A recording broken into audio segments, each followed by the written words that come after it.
This is a podcast by the News Minute, and you are listening to South Central. Hello and welcome to South Central, a TNM podcast where we put the South at the center.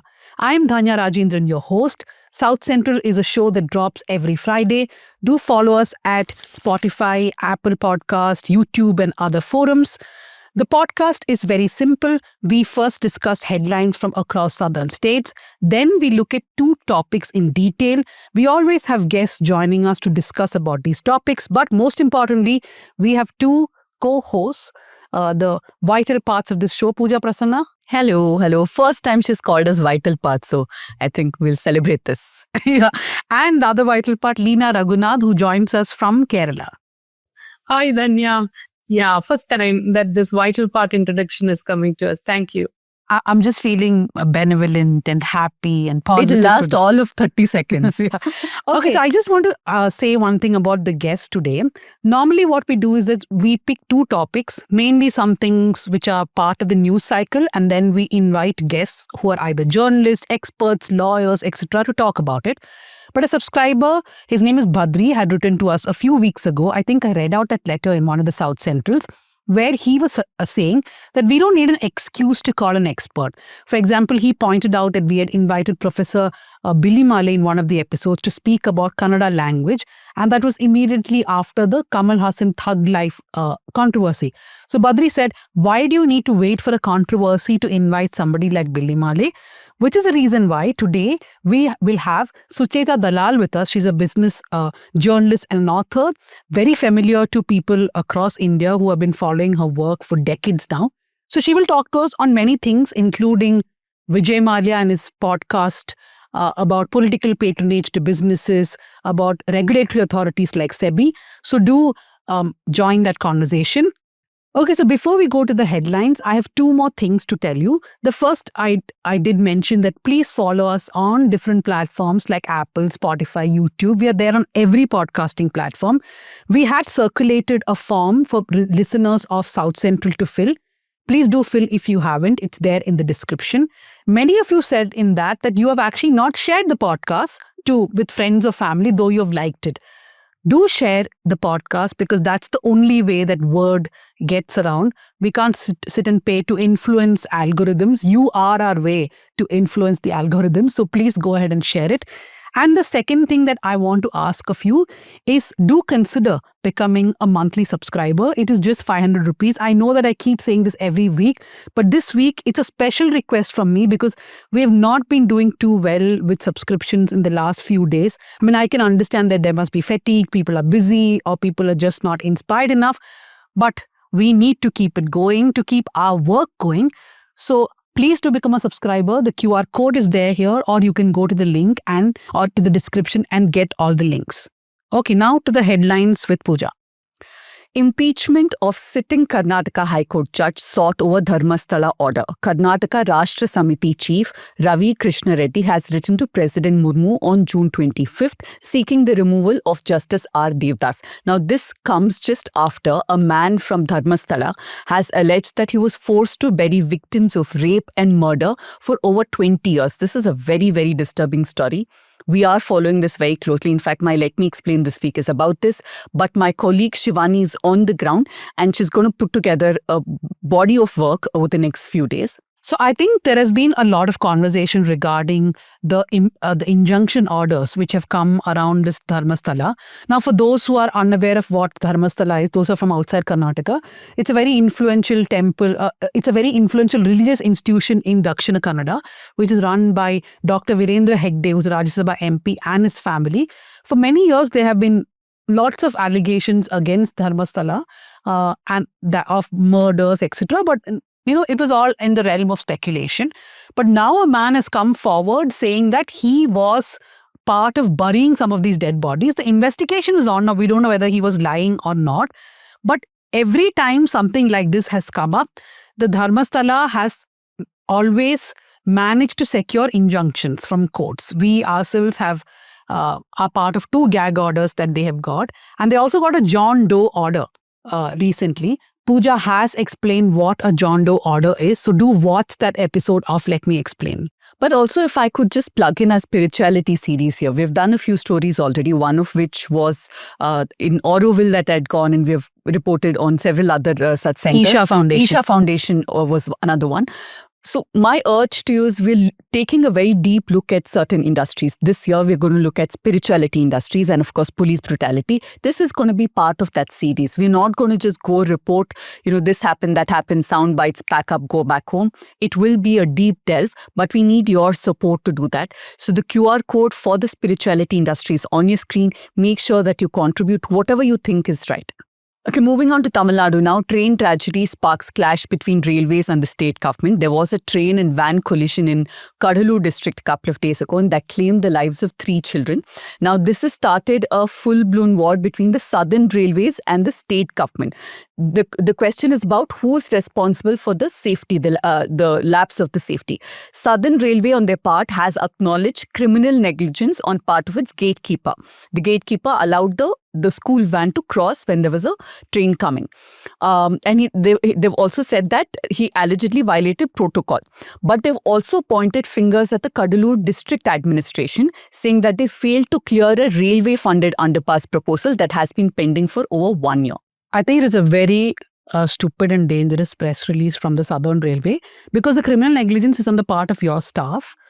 And whether the underpass comes or not, that does not mean that you do dereliction of duty, right? Yeah. Moving on to Kerala now, Yemen to execute Nimisha Priya on July 16th. Action Council to attempt talks one more time.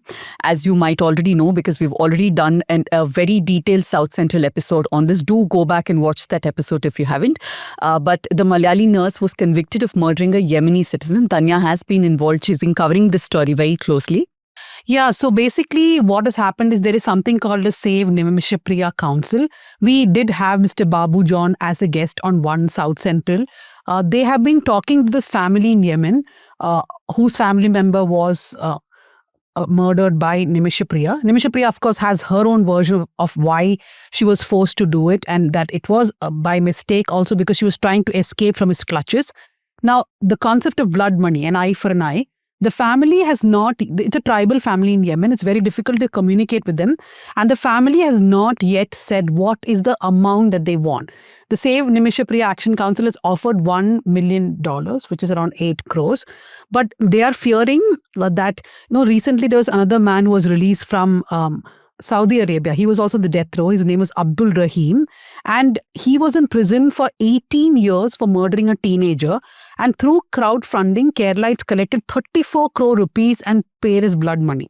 So there is a fear that this family is comparing it to that amount, saying, why only 8 crores for us? So we are running out of time. So the Action Council has asked the family to just give the rate. Then they can say whether that can be paid or not. But we should ask the Indian government, and because we are of Vishwaguru status, and can we not speak to Yemen and sort this out, because it is our citizen who will be executed there if things go wrong on the 16th of July. Yeah. 425 under surveillance as Kerala battles fresh Nipah virus outbreak. The highest number of contacts is 228, which is in Malappuram district. I hope you're safe. Leena, you're joining us from Kerala. I hope you're taking precautions when you step out. So once again, the Nipah virus has hit Kerala, and there is this fear. So it's going to take a lot of precaution to control this disease all over again. But I think more often than not, the story that we hear from the public health reporters is that Kerala has a very active counting system by which they track and count and take account of the people who are infected. So you will be hearing the real figures, and that's going to be a cause of concern. But I think we can once again rely on Kerala's public health system to take care of this and control it without letting it spread more. No, like Leena was saying, I think they have a considerably well-oiled system where if somebody is tested positive, then they immediately check the contacts, and the panchayat is told, the entire town is made aware of who those people are. The collector itself puts out this list. So I think they have a well-oiled mechanism. Yeah, so more people shouldn't test positive. That's the big challenge. Moving on to Andhra Pradesh, Chandrababu Naidu orders timely completion of Amravati construction projects.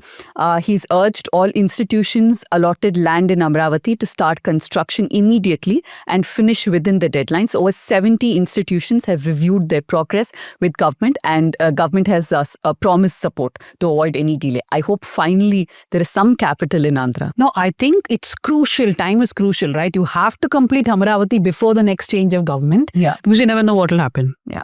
So the last one is from Telangana. This is very dramatic. KTR reached press club after accepting Chief Minister Revanth Reddy's debate challenge, but Revanth Reddy was not there. KTR claimed that he brought a list of farmers who killed themselves, whose loans were not waived off, and then he accused the Chief Minister of throwing a challenge and not keeping up to it. At the time, Revanth Reddy was in Delhi. So he sat on a chair, KTR. He did an Arnab Goswami. He basically put a chair saying CM. It was an empty chair. He sat next to it and he kept waiting. Did he talk to the chair?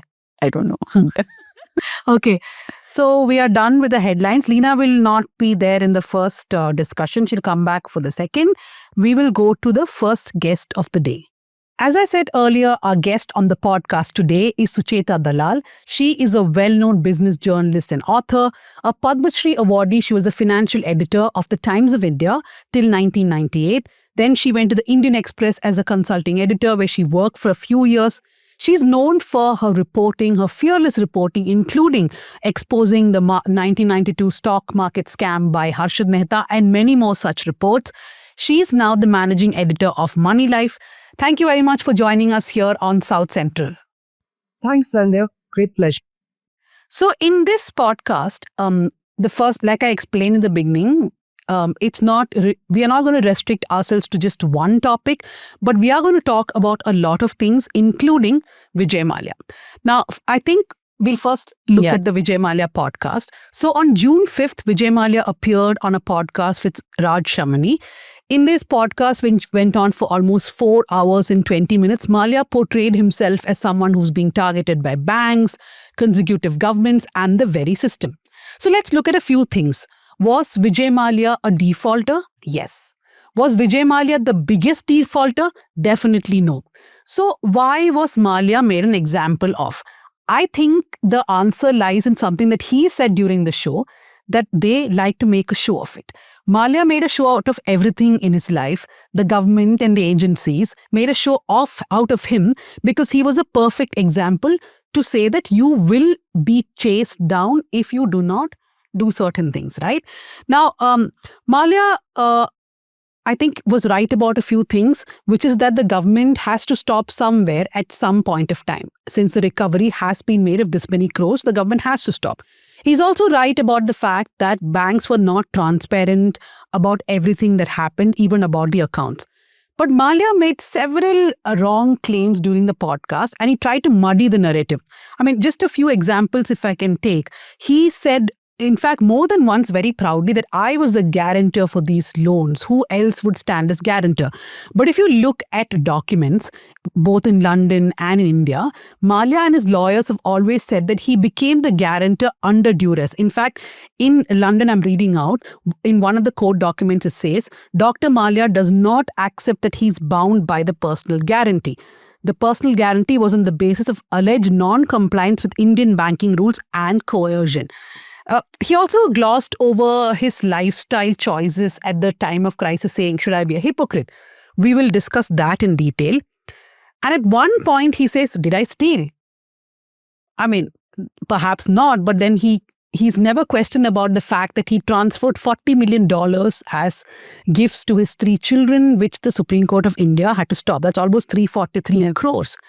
Then at another point, he says, did I launder money? If you go by the CBI and the ED, you did launder money. There is a charge sheet against you. So there's a lot really to unpack about the Vijay Mallya podcast. Sucheta has written about it. She's also done a video on Money Life. I want to start with a word that you used. I mean, a line that you used in your article. You said, a curated podcast where Mallya recast himself as a victim of political vendetta to the young interviewer who is as disarmingly clueless. True.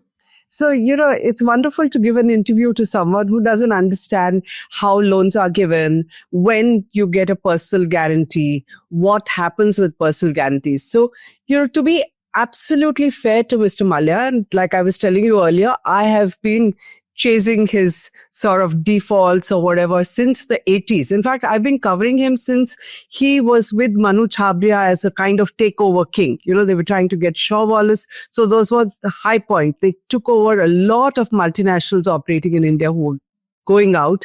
That's when he invited Kishore Chhabria and Manu Chhabria to be part of his businesses. And then came the time when, as usual, excesses, and he's selling stuff. He's selling his property in Hext House. He's, sold Kisan in the 90s. In fact, he sold so much that he inherited from his father, which is why there is this curious line about how he is telling his mom that this is my earning, which is the Berger Paints. But frankly, he would not have been chairman of Berger Paints if it wasn't for the fact that his father was earlier the chairman and he got an opportunity to buy it in the first place, because he had connections there. So to be absolutely fair to him, he did a lot of what other industrialists did. He just did it with far more flamboyance than others and recklessness, if you ask me. I have not seen in the 40 years that I've been in journalism someone who's come to the brink of bankruptcy, where he was written off as finished in 1991. Business Today had a cover story, in fact, saying, is Vijay Mallya broke or bankrupt or something like that? And then come back to the, high-flying days of Kingfisher and then down again. Okay. So I keep saying he's like a cat with 9 lives. He's also been extremely lucky, as I've been saying in my video, because economic liberalization didn't happen because of him. He just got so lucky because of it. All the properties that he inherited from his father got re-rated. I think you're in Bangalore, so the place where he stays and the buildings that he's built. They're really high-profile gated communities. That value was land he inherited, which probably went up, 20, 30 times or more, and he got the benefit of it. The same thing with foreign investment coming into liquor companies, right? So he was able to get a higher price for everything. Now let's look at bank loans. Having done all this, he made so much of money by selling small stakes in all the liquor companies which were doing well. Then he still went into Kingfisher and he's looking at it as a separate compartment. And he then says that I do not mix it with my personal wealth and I want to keep getting bankrolled. If you ask people, and I've been covering this at that time, Indian Airlines had made almost a recovery. Both Jet Airways and Vijay Mallya had such a close connection with the then Civil Aviation Minister Praful Patel. And while I'm naming him, it's all documented in Jitendra Bhargav's book. He tried to sue Jitendra Bhargav. Nothing came out of it. It got withdrawn. So it's all on record what happened, but they put so much of pressure on the government. So it was not like an innocent business which is growing, which got into trouble. There was so much of politics in it.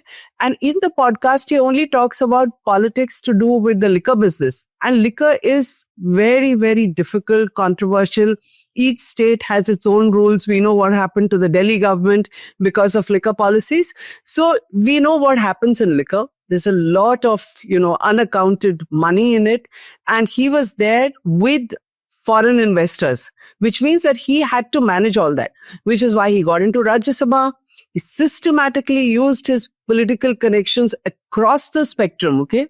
And his Kingfisher, his private airline used to be called Kingfisher Express, going to Parliament. He used, half a dozen MPs who have government-paid tickets to go to Parliament, used to take a ride with him, right? So all this was not done. At one level, all this was not done only for the, for friendship and, the pride of being in Parliament. It was done for his business. And that was the time, unfortunately, under UPA 2, where a lot of businessmen were buying their way into Parliament. Okay. The Doots of Videocon were in Parliament. The Lanco Group, again, all of them which have left disastrous bad loans in the country, was sitting in Parliament and influencing policy. It was not him alone, but he was right there. So every time he would say, why me alone? Yeah, he was not alone. Did others leave huge bad debts? Yes, bigger than him. Lanco, for instance, was quite a disaster. And the Doots, multiple of him. So to an extent, every time you pick a question, when he says, why me alone? He's got a point, okay? Because there are others, bigger ones, who have not been given the same treatment. Now, let's come to why it happened with him. First of all, Kingfisher was bankrolled not once, more than once. And I have mentioned this letter written by Aruna Roy, to the government. Why Aruna Roy? Because she was part of that committee, with the government. And we said that if you keep, bailing this guy out, then there is no end to it, because look at his flashiness. Around the time when he's looking and demanding a bailout by making his, by cancelling flights, by not paying his employees, all that didn't happen just like that. I mean, he may say I was blocked from paying. It's not true. If you look at the sequence, he stopped paying his employees. He grounded his planes. Any number of people have written to me after this recent column saying, I'm one of the victims. I never got my money back because some of them, including students, had flown to Delhi or flown somewhere, and suddenly the return flight is cancelled and they don't have the money to buy another ticket. This was all done to pressure the government for another bailout, which is nicely not mentioned in the podcast. So why did the banks treat him differently and his personal guarantee? Because he, nobody gives a personal guarantee right in the beginning. Okay. When you're borrowing from the bank, why will you give a personal guarantee? It's when you go for a bailout that they want more and more collateral. And what was his nice secure collateral? All the liquor companies which were doing roaring business. So he provided a guarantee from the holding company of his liquor business and from his own personal guarantee. Now, most businessmen, and I have again written about this any number of times, what they do is they give a piece of paper saying that we are giving a personal guarantee and, name some assets against it. Never create a security, a security that's encashable.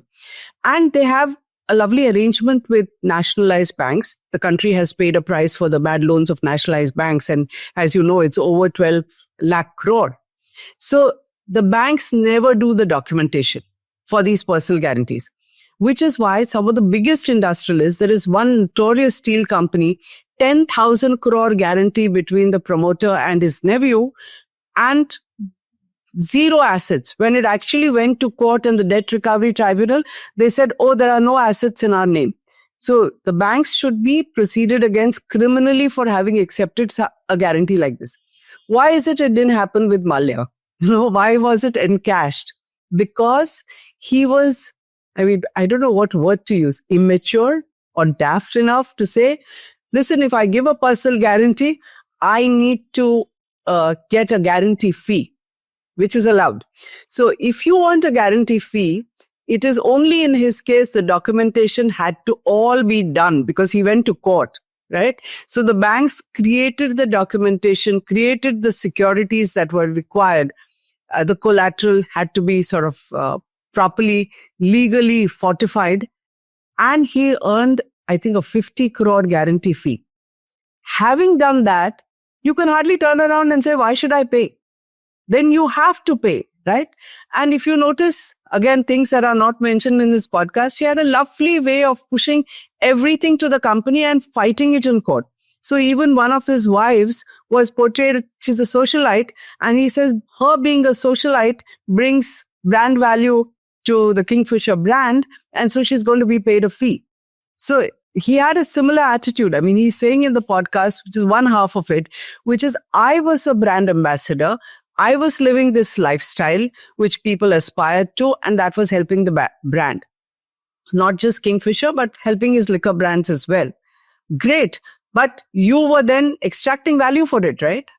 Because all this is not mentioned in the podcast. I'm giving you one example where, when the court threw it out, there is documentation. So we know what happened with the Chandigarh tribunal. And again, I've written about it in the past. But you are the one who created a situation where all this could be encashed, which other industrialists didn't.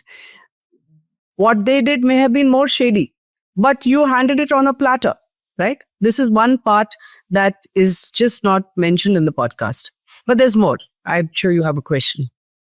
It's actually interesting because it's almost like we should play his podcast on one side of the screen and have you counter. But at the end of the day, I think that was the whole intent, right? Whitewash everything that he's done. But I want to focus on two things.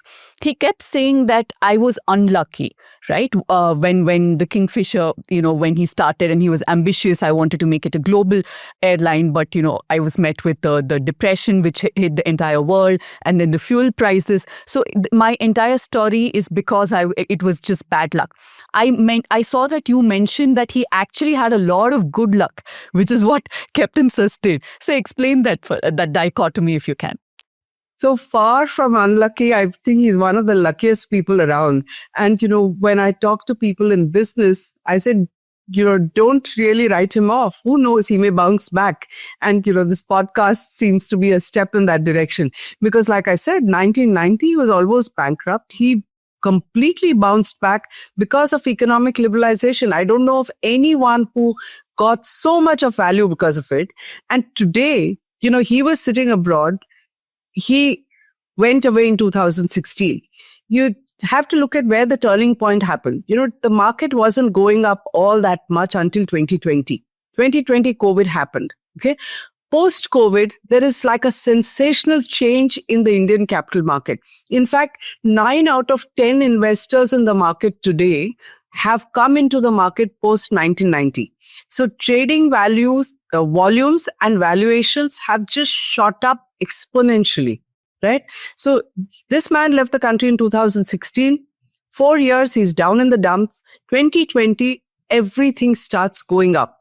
And he has provided a personal guarantee with full documentation. Suddenly, the value of those shares are steadily increasing. The reason why banks were able to get so much more is not because of any work he did or not because he wanted to pay more and say, oh my God, let me, instead of giving gold to Tirupati, let me just pay back the banks. That's not what was happening because he's still clearly making a distinction. And this was the foolishness of that time, where he said, my employees can be unpaid. I'm not getting money. He had no sympathy or empathy for them. But I'll give gold to Tirupati because I want good luck, and I'll give gold to another temple in South Kerala. I mean, what on earth is that? And I don't know of another industrialist who was flashy enough, and yes, let me use the words immature enough, to say that these are two different compartments. I'm celebrating my birthday party. Doesn't matter if my employees who have helped build my brand. I mean, all of us, I don't know, you guys are too young, but we had traveled Kingfisher. It was a lovely airline. They had fantastic staff. They had great service. You didn't feel sorry for them. I felt sorry for all of them, without being paid and continuing to work. And I remember when they were not paid for 3 months, I used to think to myself, how are they still so polite and nice without having got a paycheck at the end of the month? I would have wanted to be really rude, And he had zero sympathy for them. He's giving gold to Tirupati. He's hosting a birthday party. And so the banks didn't let me do it. Is that what an industrialist with any kind of a heart does? And this is a country which has 2% mandatory CSR. I mean, you won't take care of your people. 1 minute, we are not that young. In fact, we have traveled Kingfisher. Plus, we have covered the protest, Lavelle Road, where the UB City building is based out of. I remember going every day because the pilots and the airport, the other crew, support staff, and even the office staff, they used to have an office there. So they were all protesting outside that. We also covered the suicide of the wife of one of the Kingfisher employees. Now, one thing, I just want to stress on the salary thing, Sucheta. Yeah. So he keeps saying that the banks had not allowed him to pay the salary because they had kept this money, right? I mean, they had frozen that money.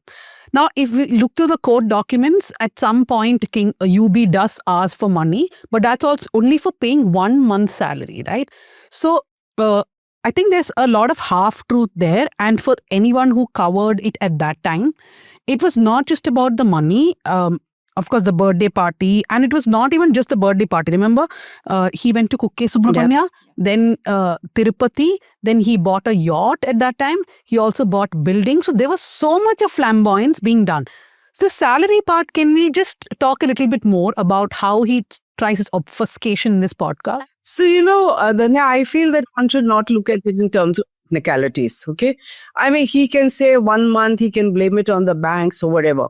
To my mind, not paying the employees and grounding his planes was all part of an effort to pressure the government to give him another bailout, okay? So let's not get into that. That's rubbish. Because, I'll tell you, in the 80s, I used to cover the capital market. I'll just give you a comparison.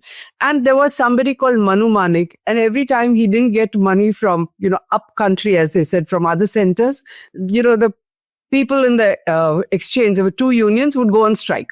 And the day everybody would keep saying, the day the money comes, suddenly the strike is over.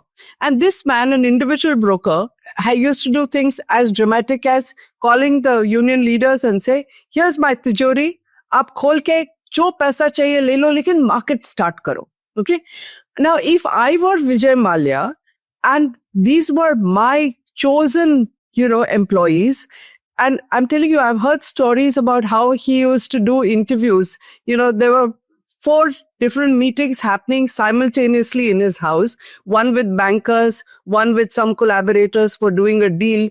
And in the 3rd room, there would be interviews for air hostesses for Kingfisher. And our man with a glass of beer used to sort of go from one room to another. This has been described to me by a former employee, right? So if this is the guy where his personal interest is so high that he personally chose, who gets recruited as, air hostesses and pursers, why not say that, okay, I will claim the money back when the banks release it. I'm paying your salaries because I don't want you to be out of pocket. Believe me, 1 month's salary would have been less than the cost of 3 kilos of gold. And I'm sure, Lord Venkateshwara would have been happier if he had paid his employees than to give, gold to that temple. The temple doesn't need it. It's the richest temple in the country and possibly one of the richest in the world, right? So I think let's not go by technicalities because all this was used by him to pressure the government for another bailout, and another bailout was happening. That letter that was written by Aruna Roy and concerned citizens, I've signed it also. That letter was sent because all of us were so outraged that this man who's so flashy, who's continuing to spend money, who made a bad business decision of buying Air Deccan and created a problem, is now demanding another bailout, and Air Deccan was a bad decision because Indigo was making money. SpiceJet at that time was making money. So yeah, there is a problem with civil aviation policies, but you have to manage the business in a manner that you are profitable. Otherwise, sell out. That's what business is about. You can't manage it. Find a buyer. There are always people who are willing to buy a great brand and an airline like that.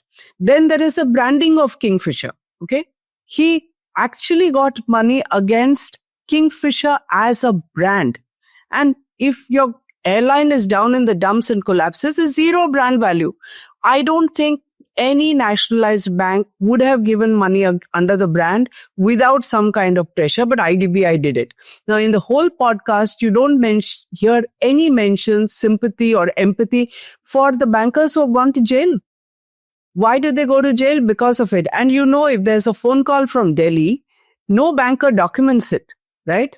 And I don't think any bankers so there are only 2 reasons why bankers do something extremely and extraordinarily foolish. One, the call from Delhi, which this government used to keep talking about, or that they have been paid money. And I don't think anyone's found huge amount of unaccounted funds from those people who went to jail. No mention about that. He always, even before he fled, one of his arguments was that the policy is being framed in such a way that we cannot have good airlines. And I just want to make sure that, the quality of the airlines is mentioned. He also says that foreign investment was not being allowed. FDI was being blocked. And in fact, he'd said that I know for a fact through my sources that once my airlines, it's grounded for good, then they will bring in FDI because I have political enemies. He'd named a couple of parties. How do you view this? I think it's, pardon my French, it's rubbish, okay? I'm being polite. It's really rubbish because, again, Indian aviation, you remember the Tatas have been handed a white elephant today. Air India was nationalized. The Tatas have been trying to come into aviation for such a long time. They set up Air Asia. They got into Vistara. I remember speaking at a CII conference sometime in the 90s where I said, you guys are the Chamber Confederation of Indian Industry. I never hear a word from you to say, why aren't you letting people with deep pockets come into airlines? Okay, there is a reason why our policy is foolish. Policy doesn't get foolish on its own. It happens because of lobbying by Indian industrialists. So the first round of licenses that we gave, when we decided to open up our skies beyond Air India, who should you have invited? I mean, without carrying a brief for the Tatas, obviously Tatas were the first. You took away the airline which they were running, which was one of the best in the world. Why won't you invite them if having good airlines and people with deep pockets was what interested you, right? So instead you gave it to East West Airlines, you gave it to a poultry farmer, you gave it to Modi Luft, which already had so many, defaults and bad loans and stuff like that. So we have deliberately had a crooked civil aviation policy from the time we decided to open up. In the second round, why should Maल्या have got a license at all? Again, why not the Tatas? The Tatas came in much after with Vistara, right? And the reason why I don't feel embarrassed about mentioning Tatas over and over again and worrying that someone says I'm on their payroll is that ultimately when you had a white elephant, you dumped it back on them, right? So this was sitting there, but you didn't want to give it. You didn't want to tie up with Singapore Airlines. All this was happening. Don't tell me he was unaware of it. Only he was wronged. Indian Airlines was wronged so badly. If you speak to Sunil Arora, who was the managing director at that time, he had actually managed to turn it around. And I used to say I evangelized Indian Airlines because those days I used to keep going to Delhi. I was on some committee and they had improved the service. They had improved the quality. But when it came to landing rights, when it came to flying abroad, they just ignored all the rules and they were taking away whatever were the strengths of Indian Airlines and Air India and giving it away. You can still speak to the former MD of Air India and you will hear what happened, how they were victimized. There was Mr. Mascarenhas. Look at what he faced. It's all there in Jitendra Bhargav's book, Descent of Air India. So if anyone was wronged, it was not Kingfisher. It was Air India and Indian Airlines. Not only were they systematically targeted, their MDs were personally targeted. He didn't face anything of that kind. In fact, he and Jet Airways were part of the group that was lobbying and influencing this harassment of Indian Airlines and Air India. So I want to now zoom out a little away from the financial stuff which was talked about. One narrative throughout this podcast was that the mainstream media commentators were building this narrative against Maल्या, right? And he specifically speaks about commentators and one anchor who we all know who it is. I work for the channel at that time, who kept saying, Maल्या, I will send you to jail. So from my understanding of how things were playing out then, primarily Maल्या was also associated with another channel. And this particular editor felt that, there are a lot of people who media would not touch. The media was not scared because they were elite. He also picked the softest of that lot, I feel, because nobody was going behind Anil Ambani or other people. So Vijay Maल्या was also an example that they could make out of. So in one way, perhaps Maल्या was sensationalized by the media while others got a free run. But I also want to ask Sucheta, what did you think about this whole thing about that the entire media narrative was against him? Was that really so? Because he was also celebrated a lot. So, Danya, I think a lot of times I call it vulture journalism, okay? And unfortunately, this is what the Indian media does. So when Maल्या was flying high, I think if you start investigating how many people used to catch rides on his private airline, how many people used to regularly go to his New Year parties and, were so thick with him that they have stayed at his house in London. This is all the media. Okay. And I mean, I know names and I know those who have taken advantage like this. They didn't write a word. So in fact, when we were pushing for that concerned citizens letter, at that time, nobody in the media wanted to speak about it because there were people who would call up and ask for free tickets on Kingfisher Airlines, apart from his private airline. So it when the going is good, and this is not just about him, this has happened to stock market scamsters, this has happened to every industrialist. They are keeping the media happy, as they think. And they always tend to believe that, we have them all in their pockets. And depending on what they think is your worth, whether it's a bottle of whiskey or whether it's shares or whether it is, other kinds of access. You remember, the kind of Malia had a lot to give. It could even be invitations. Nobody wanted to speak against him. When the going is bad, everybody realizes now there's nothing to extract from here, and they do an about turn. And I also feel that this message has come on, those IT cell WhatsApp, that we're going after him. We're going to make an example out of him because he's so flamboyant, because he was sort of inviting him, this kind of attention. And it would have been such a big deal. It was a great narrative. Remember, this government was showing off about the bankruptcy bill as this game-changing move, right? They said, oh, nothing happened in UPA 1, UPA 2. We are the ones who finally brought the bankruptcy bill. And that sort of increased our rating in terms of ease of doing business, which is why I keep harping on the fact that with so much of, band baja, you introduced the bankruptcy bill, and look at how it's working today. So you had the first 6 cases where the PM himself said, go after them. So you had SR Steel, Bhushan Steel. Some of that is also unraveling. And then you wanted this one example made of Vijay Mallya. So I agree over there that yes, the media went after him relentlessly because he was down. And I think the media was encouraged to do it. And I think a lot of people who were happily benefiting from him realized there's nothing more to get from him. But Danya, I also find it a little laughable because he never complained when media covered his parties, after parties, all of that. He himself has admitted that he's a brand ambassador of all his businesses. So promoting him is promoting his businesses, also an economic tension to that. He never complained then. So in turn, when you've put your life, your personal life in public, then you also put yourself out there. So the media did go after him personally later. So he made himself the poster boy of Indian business and later became a poster boy of everything that went wrong too. So if we zoom out a bit now from Malia himself and just talk about other things also, one thing I noticed is the political patronage, whether it's the name of Pranab Mukherjee which is dropped or Arun Jaitley that's dropped. Of course, both are not alive now to come and perhaps explain but their Arun side. Jaitley did, I think, Arun put on Jaitley's record. thing, the Congress MP did say that they saw him talking in the parliament with Vijay Mallya and all that. But the whole point about political patronage, it's very clear from Malya's podcast or whatever it is, as you have also said now, that he enjoyed political patronage.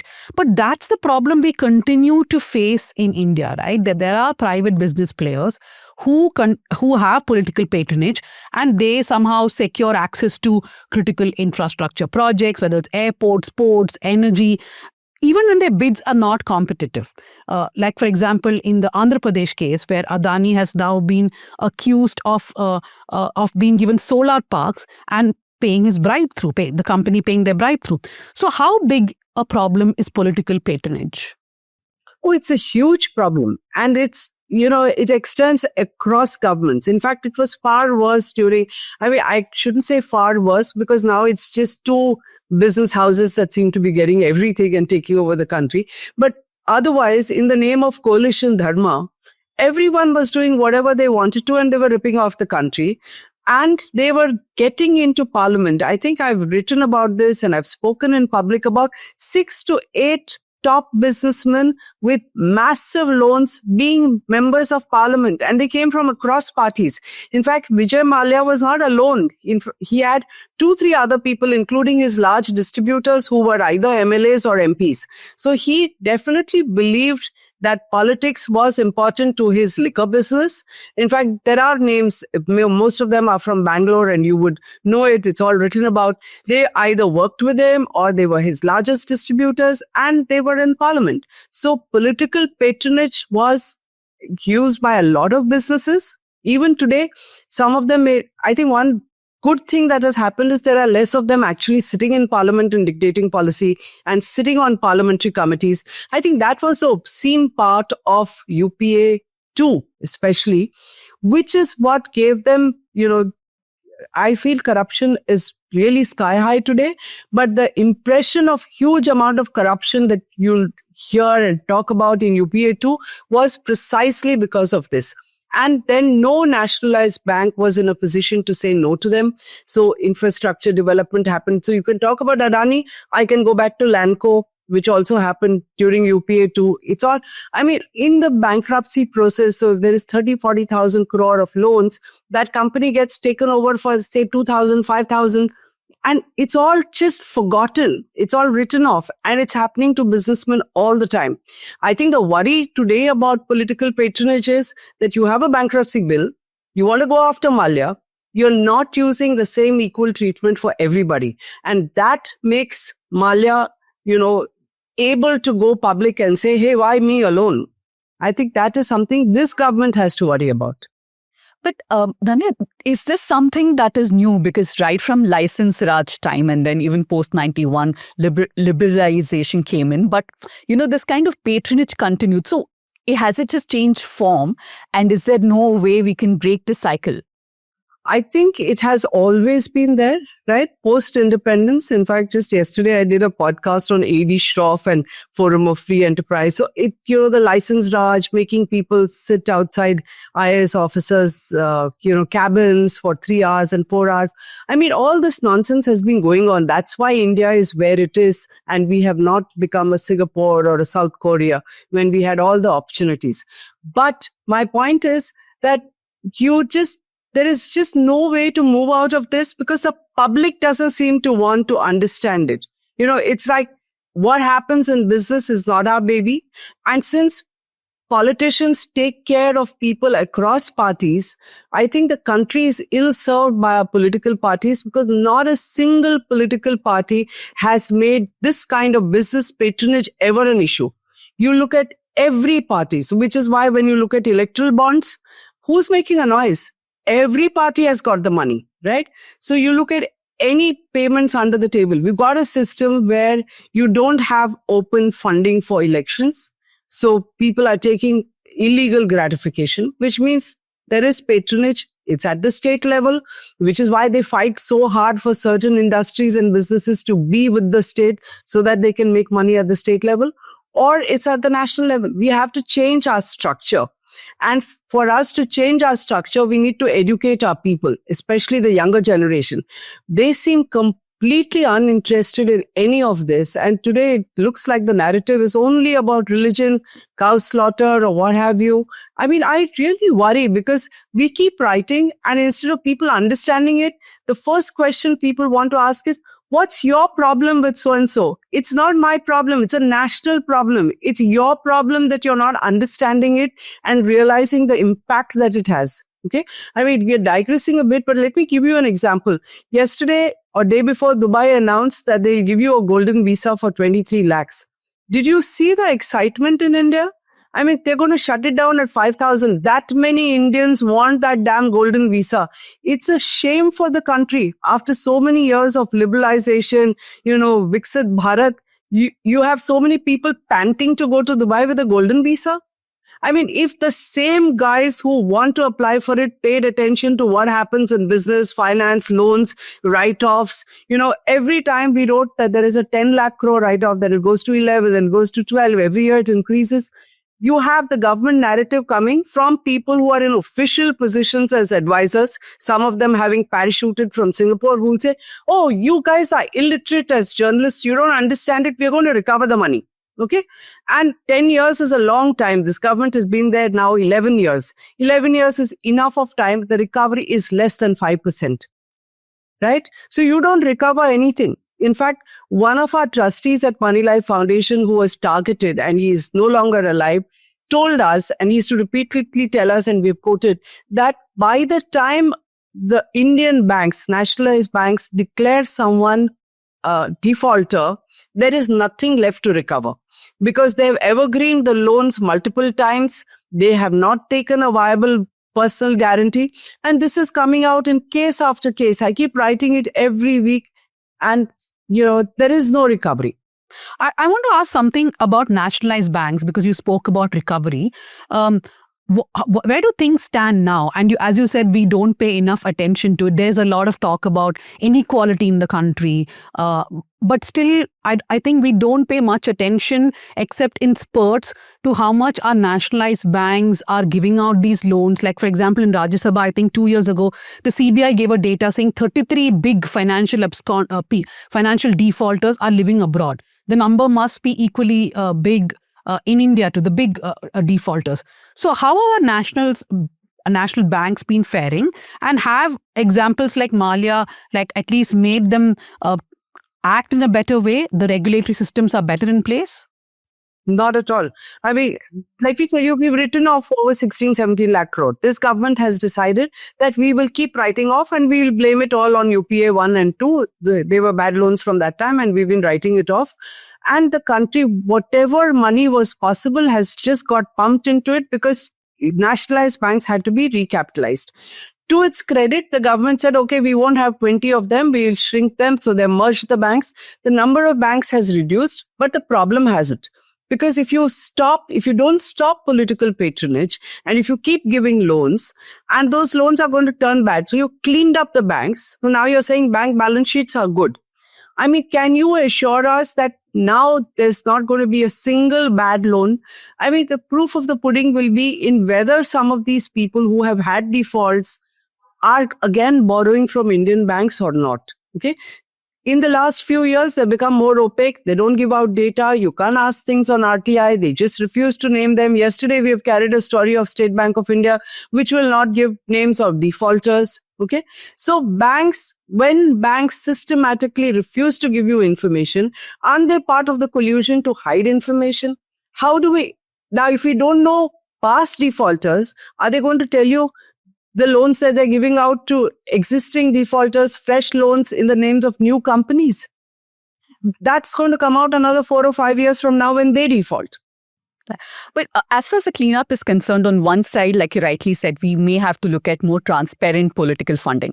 But on the corporate side, SEBI is also just as problematic, isn't it? Because there is so much of opaque behavior on their part, as we've seen it coming out again and again. We did a story on how Adani had relatives sitting in committees in SEBI, overseeing things and giving him favorable reports that just seem so transparently problematic. So how much is SEBI responsible for the kind of corporate mess and in turn the policy mess that we're in?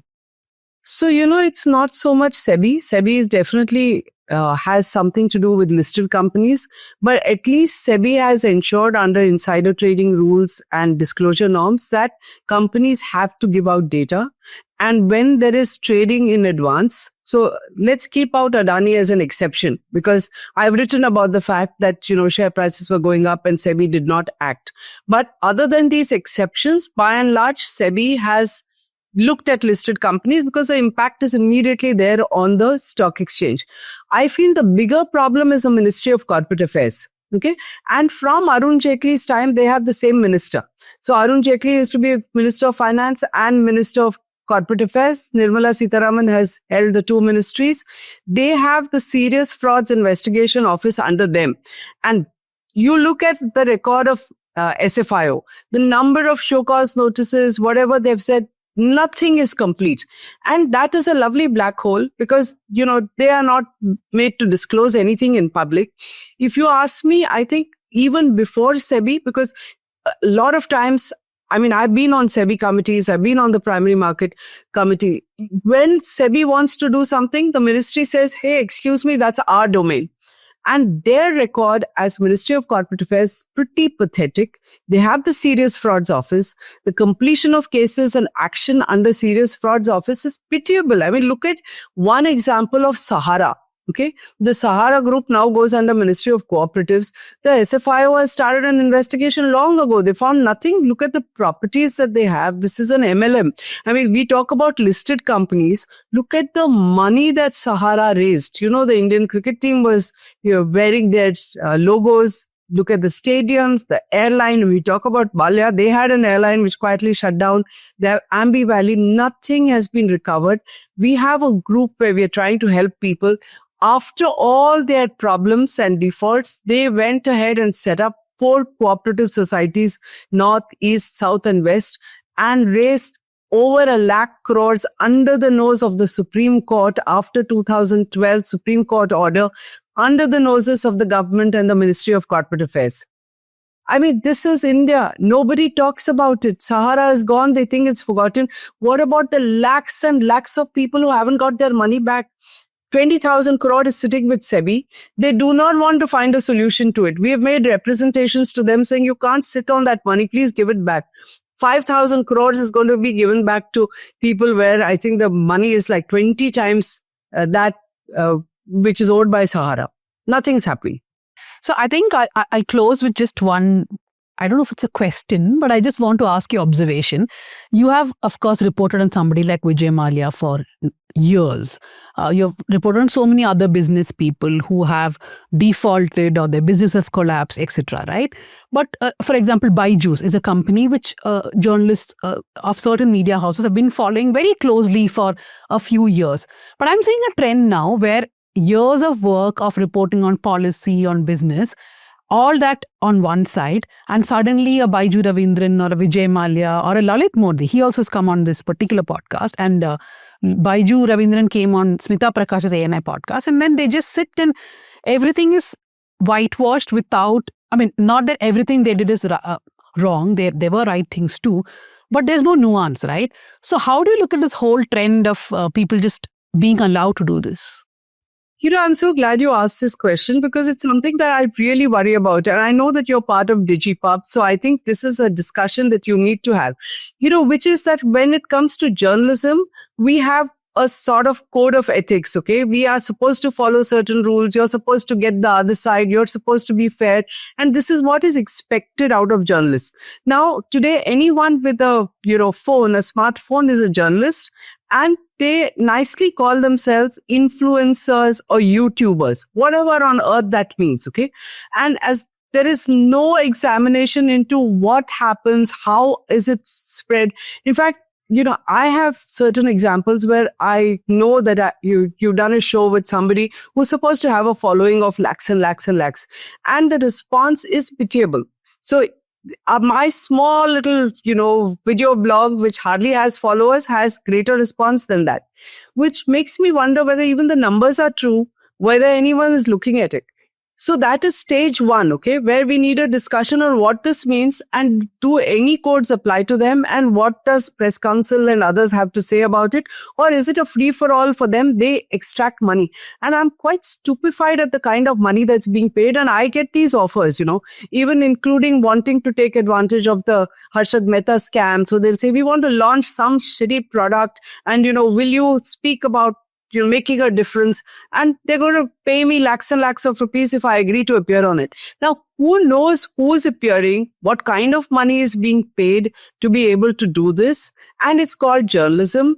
And then that is held up and we are asked, what about you? Why aren't you doing this? Why didn't you get this interview? It's not an interview. It is an orchestrated sort of dialogue, right? The next stage is when journalists, so-called claimed journalists who are recognized as accredited journalists, are beginning to do the same thing. And there are no rules. So you have privacy laws, you have this digital data bill, which is going to put pressure on us who follow rules. But people outside it who have no rules, who are being paid to do an interview, can do whatever they want to. And there are no questions asked. I think the term podcast is so vague, right? I mean, we're also a podcast, but look at what that guy did. It was a monologue. We only sent you WhatsApp messages to ensure that you come on our show. But I just want to end by just picking something that Sucheta. Sorry, I gave you a quite small point. You know that Chanda Kochhar has started a podcast? Wow. I mean, anybody with money, and her first interview was with Deepak Parekh. I mean, I'm going to make enemies, but I have to say, Chanda Kochhar has a podcast. Vijay Mallya gave his first interview to an influencer. He's probably going to start a podcast, and every industrialist will be there talking to him. Why not? Yeah. I just want to point out something which Sucheta said, that SBI is not giving the defaulter list now. If you all remember, Subhash Chandra Agarwal was someone who moved the Supreme Court with others saying that banks, nationalized banks, have to give the list of defaulters. And a Supreme Court judgment in 2019 actually said that if somebody applies for an RTI asking for a defaulter list, the banks should get it. But the current union government has brought in a modification amendment to the RTI bill where they can now say that personal details need not be given. Pooja has done a Let Me Explain show on it. But these are things like Sucheta was saying that we as citizens should be aware about. Why are banks not giving the list of defaulters anymore? Because the RTI Act itself has been tweaked now. So why now somebody else will have to go to court against that? But the point is, we as people, as journalists or not or citizens, have to be aware of what is happening. Yes, you want to say something? Yeah, I want to say, the hypocrisy of this is so amazing that if you're a small MSME or a small scale company, the same banks who talk about privacy put their photos in the paper and send people with band baja to humiliate them. So there's no privacy over there. Only when it comes to big defaulters are they taking shelter under this RTI Act amendment. Yes. So thank you very much for joining us here at the South Central. That was, I hope it explains to a lot of people why when you listen to podcasts, even ours, you still have to do your own research before believing what you hear. And I hope Vijay Mallya is watching this and knows that he can't get away with, half lies is just generous. Blatant lies, I think. Yeah. Thank you very much. Welcome. Thanks so much for having me. Now we go to the second topic of the day, which is regarding a controversy in Kerala that has been ongoing for a few weeks about the governor insisting on a saffronized version of the Bharat Mata, which the CPIM has been objecting to. Ministers have walked out of governors' events. The Congress too has said that this is not acceptable. Now we are seeing a fresh controversy where vice chancellors of universities have been accused of participating in Sangh-related events. So it's both the governor and vice chancellors who have been accused of saffronizing constitutional posts of education institutions. And Leena, I'll first come to you on this. What exactly is happening and how have things been panning out? So the reason and the latest is this June 25th event, Danya, where there was an event at the University of Kerala. Now, the University of Kerala had let out its Senate hall to Sri Padmanabha Seva Samiti to conduct some event there. And then they had displayed a portrait of Bharat Mata on stage. And the governor was participating at this event. Now, the registrar, K.S. Anil Kumar, then while the governor was on the stage, cancels the event's permission, cancels the, event to be conducted at the University Senate Hall. And that is how the whole controversy has erupted now. So the Vice Chancellor of the university, Mr. Mohan Kannumel, he then dismisses the Anil Kumar, saying that the cancellation of the event was has resulted in disrespecting the governor. And then now the Kerala government and the education minister Bindu had all stepped in, giving announcing their support to the registrar and saying that the vice chancellor has misused his power and he cannot unilaterally suspend the registrar and all of that. So that has started a fresh round of practice, but this hasn't been new. Now, even before that, when the state ministers V.S. Shivankuti and then P. Rajan and all were participating at an event an official event at the Raj Bhavan, that is the governor's house, they again protested and walked out of an event because there was a Bharat Mata. And this now. There might be, at least in some people's mind, this confusion of what is this as Bharat Mata, because when we were all in school, we have all for Independence Day dressed up as Bharat Mata, that very saffron clad, sporting a crown and holding an Indian flag in hand. So this has been, this is not a constitutional symbol. So that is one of the things that many people who are protesting the use of this Bharat Mata symbolism at official functions are saying that this is not like a national anthem or any other nationally recognized thing. This is not something that the Constitution has recognized. But so doesn't mean that for everything that we use at a public function, this should be a constitutionally recognized thing. This is a very emotive thing, right? We have all done this in our school years. But what we see now is a Sangh's version of Bharat Mata. That this is a very a very ferocious kind of, there is a lion in the side. The flag that the Bharat Mata is holding is not a Indian flag. It's a saffron flag. And we see that the governor, while this before starting this function, he lights a lamp in front of this Bharat Mata. It's not a lighting a lamp in functions is very common in anywhere in India, I guess, especially in Kerala. But this lamp lighting and this garlanding and putting flowers and all is happening to this picture of this Bharat Mata. And that is not the Bharat Mata that we all have it in our mind. It's a Bharat Mata which represents the Sang's idea of the Akhand Bharat. The flag that is carrying is not an Indian flag again. It's a very saffron flag. And that is that these kind of religious symbolism and this kind of RSS version of things should not find a place in educational institutions and in governmental functions and functions like these is what the opposing, I think both the students' organization, SFI and KSU is out on the street protesting this. So that's how it's panning out at this moment. Now, this image of Bharat Mata, Dhanya, like Leena rightly said, the problem with it is it is RSS's version and it symbolizes Hindu nationalism. So in that sense, it is very exclusionary. It leaves out other religions like Islam, Christianity, where you do not imagine patriotism or nationalism as a goddess. Right? That is where I think it is problematic. Now, I thought the problem is that it's holding a saffron flag itself. If it is a Bharat Mata, it should hold an Indian flag, right? But in itself, Bharat Mata has also been in the past seen as fairly symbolizing Hindu nationalism. Yeah, but in this particular context, I think there's also a little bit of history. So RSS ideologue Gurumurthy had in fact come to the Raj Bhavan and he had given a lecture on Operation Sindoor. There were protests relating to that. Then this Environment Day event happens in the Raj Bhavan where this Bharat Mata with a saffron flag is there. The governor repeats it in different events, which is when everybody's like, you cannot do this.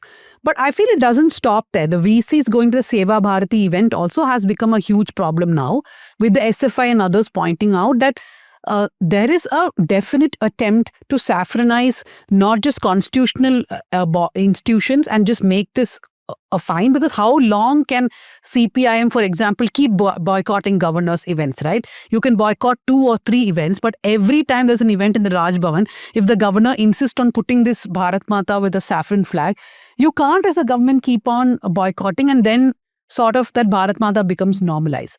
So then the other issue is, of course, the saffronization of education. And we are seeing this across states also. Yeah, but also the larger fear is this. A governor is supposed to be a constitutional guardian, right? He cannot behave like an ideological agent who goes around, imposes a majoritarian ideology or any ideology, because he's supposed to be neutral, right? So that is another problem. But we've seen this happen again and again. I think even Tamil Nadu has been facing the same problem.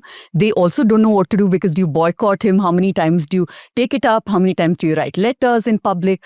This is a question because R.N. Ravi, who's the governor of Tamil Nadu, had in fact in Madurai, Tyagarajar Engineering College, when he was there making a speech, had urged the students and he led them into chanting Jai Shri Ram. Now, that has become contentious. DMK-led government had taken it up, but that's not all that he's done. He's dismissed secularism as a foreign concept. He said that it's European and it's not needed in a country like India.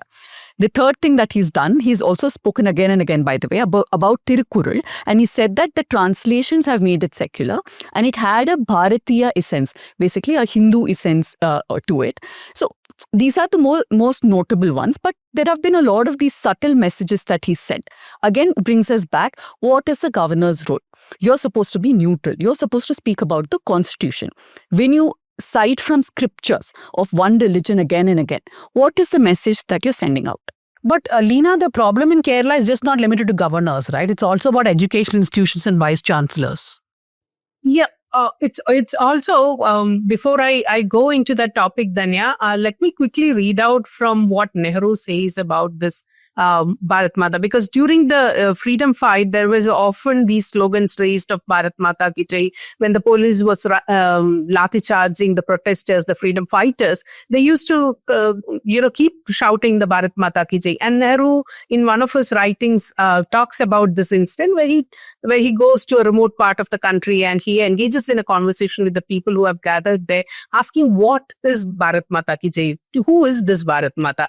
And he goes back and forth with his audience, asking them, what is Bharat Mata? What does it mean to you? Is it this? Is it that? Is it not? But what Nehru ultimately tells that people is, may I read out from this? He says, what counted ultimately were the people of India, people like them and me, who were spread out all over this vast land. Bharat Mata, Mother India, was essentially these millions of people, and victory to her meant victory to these people. You are parts of this Bharat Mata, I told them.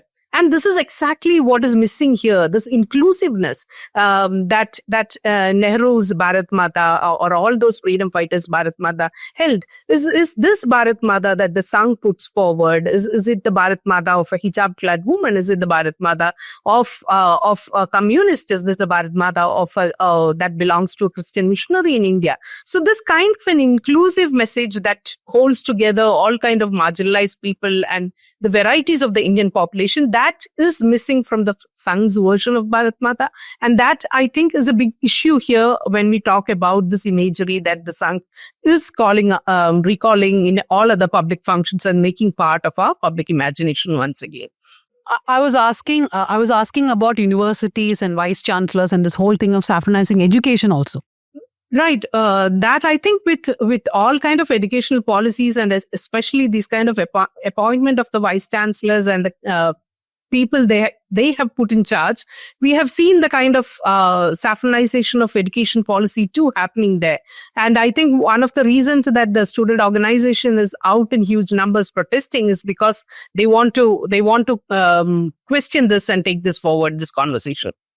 But there has been a history, especially in the last, I think, 7 to 8 years, I won't say 10 years, where, governors of different states, especially in opposition governed states, have associated, they've openly gone to RSS shakas or events. I have a list of a few of them. In 2016, the Tripura governor, Tathagata Roy, had attended an RSS shaka, and he'd also said that he felt very good because first time after becoming the governor, he attended. He tweeted it out.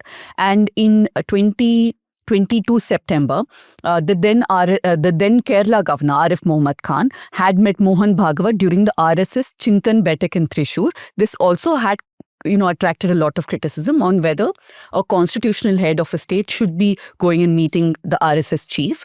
Then Maharashtra Governor C.P. Radhakrishnan has released the biography of RSS founder K.B. Hegdewar. And he also spoke very highly and without taking into account some of the most problematic divisive statements of Hegdewar. And these are just some of the few. There has been West Bengal governor. The question again is that RSS is not just any ideology as much as they've tried to mainstream it now. And also it's a political ideology now, despite them projecting themselves as a cultural organization. So can a governor who's supposed to be neutral push forward one political ideology? Second, is this what he's supposed to do? Isn't this a breach of his oath?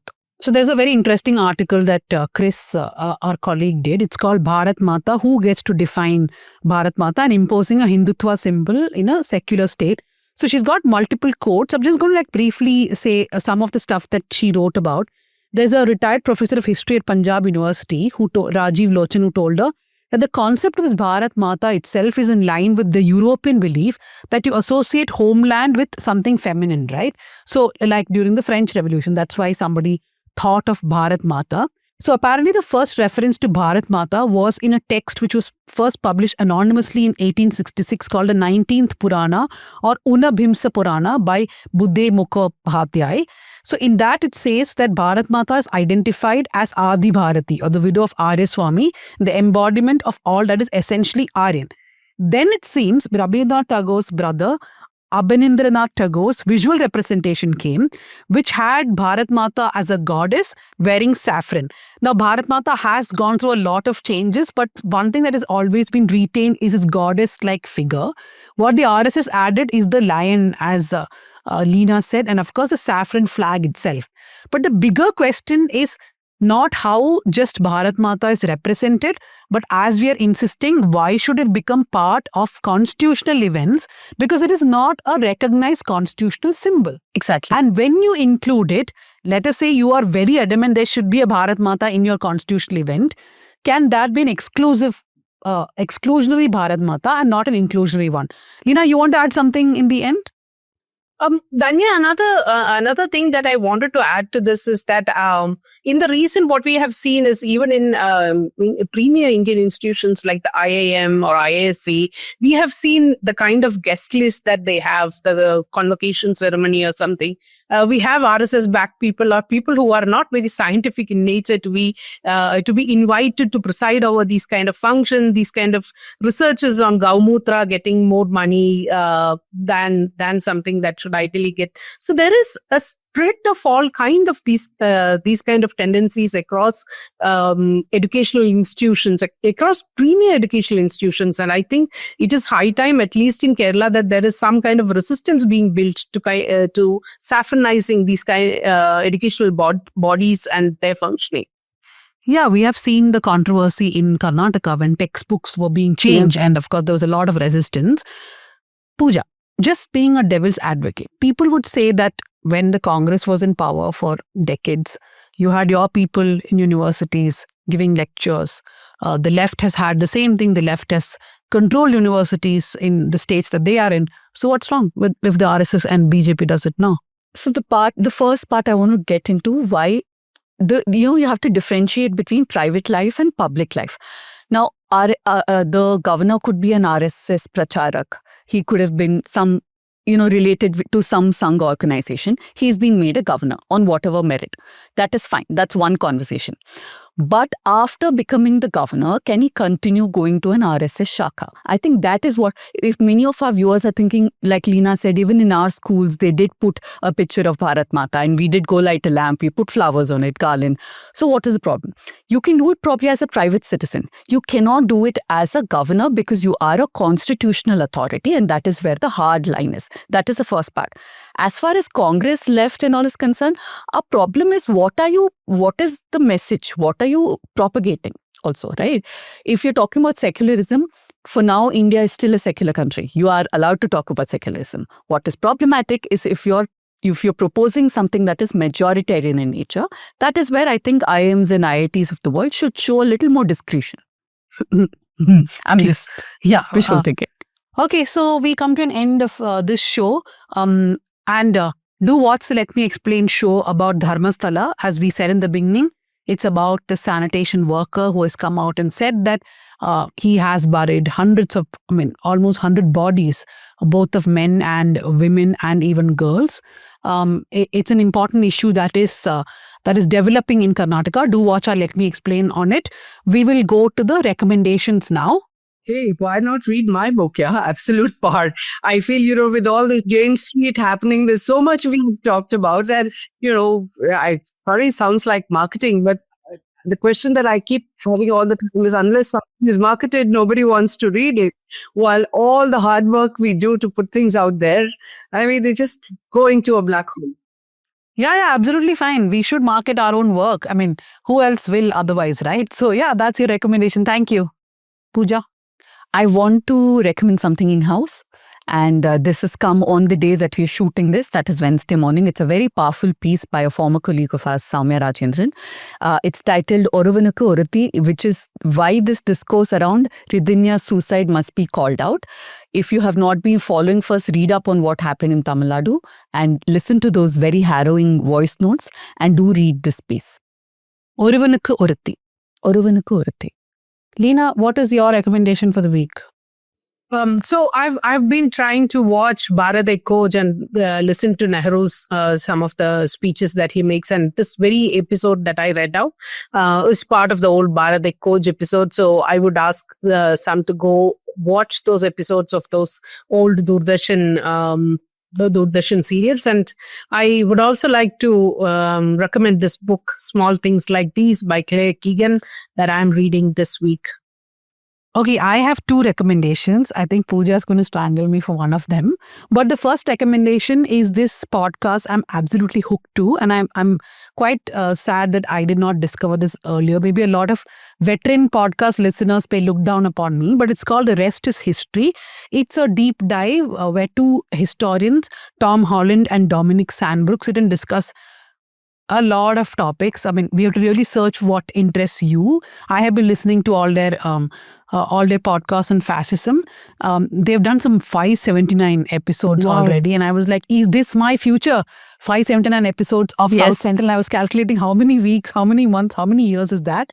My second recommendation is this book, which many of you may think it's a conspiracy theory. Others may swear by it. I have just read it now. It's called, I mean, you take it with a pinch of salt, read the book, and then do your own research. It's called Jesus Lived in India by Kirsten Holger. It's this theory that there's a part of Jesus' life where it was not chronicled, and some people believe that Jesus lived in India. This is an old book. It's not a new one at all, but I think there have been several editions of this. The latest edition has some changes from the first published one. It's an interesting book. I don't know about the conspiracy theories, but one thing I think we can all agree upon, he wasn't a white man. No, but I now want to go back to all Dan Brown books just to refresh my memory about them. Anyway, thank you everybody for joining us here on South Central. As we said in the beginning, take a subscription, spread the love by spreading South Central links to other people. Thank you very much to our producer Bhuvan Malik, to production assistant Ajay R, to editor Jasim Ali, the years of the show Sukanya Shaji, who's been sending me, messages And emojis. No, messages because Sucheta Dalal called us young. She's been sending me snarky messages on that. And Yana, who heads our social media team. Thank you, everyone.